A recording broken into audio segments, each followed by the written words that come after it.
நான் இப்படி சொல்லுகிறதில்லை.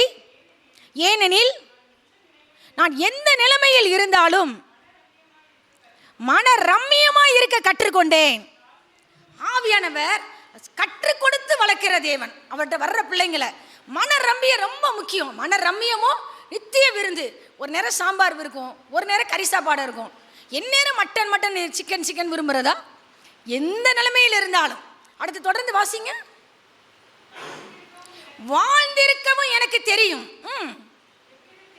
தாழ்ந்திருக்கவும் எனக்கு தெரியும், எவ்விடத்திலும் எல்லாவற்றிலும் திருப்தியாய் இருக்கவும் பட்டினியாய் இருக்கவும் பரிபூர்ணமடையவும் குறைவுபடவும் போதிக்கப்பட்டேன் ஐயா.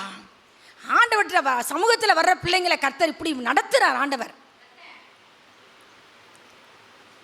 எப்படி நடத்தினாராம்? எல்லாமே இருக்கும், ஆனால் அனுபவிக்கவே மாட்டாங்க. அப்பையும் கஞ்சத்தனமாக வாழ்வாங்க. அப்படி இல்லை. வாழ்ந்திருக்கவும் எனக்கு தெரியும், தாழ்ந்திருக்கவும் எனக்கு தெரியும். சின்ன ஒரு ஃபஸ்ட்டு எளிமையான நிலைமையில் ஆண்டவர் வச்சிருப்பார்.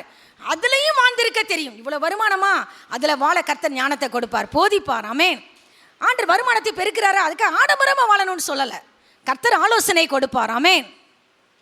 தேவையான காய்கறிகள் பழங்கள் எப்படி ஆண்டவர் கைடு பண்ணுவார். ஆண்டவர் நான் உனக்கு போதித்து நீ நடக்க வேண்டிய வழியை உனக்கு காட்டுவேன். வாழ்ந்திருக்கவும் ஒரு மனுஷனுக்கு தெரியணும், தாழ்ந்திருக்கவும் எனக்கு தெரியும், எவ்விடத்திலும் எல்லாவற்றிலும் திருப்தியாக இருக்க. ஒரு இடத்துக்கு போகிறோம், ஒரு சூழ்நிலை அட்மாஸ்பியர் நல்லா இருக்குது, திருப்தியாக இருக்கவும் தெரியணும். அதே சமயத்தில் ஒரு கொஞ்சம் எவ்வளோண்டு இடம் தான் இருக்குது, அதுலேயும் நாங்கள் 5 பேர் வாழ தெரியணும். அல்லேலூயா.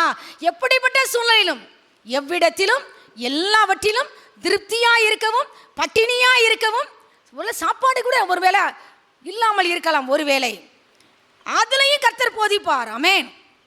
திருப்தியாக இருக்கவும் பட்டினியாக இருக்கவும் பரிபூர்ணமடையவும் குறைவுபடவும் போதிக்கப்பட்டேன். அல்லேலூயா. போதிக்கப்பட்டேன். என்னை பலப்படுத்தி. எப்படிங்க இது நடந்துச்சு?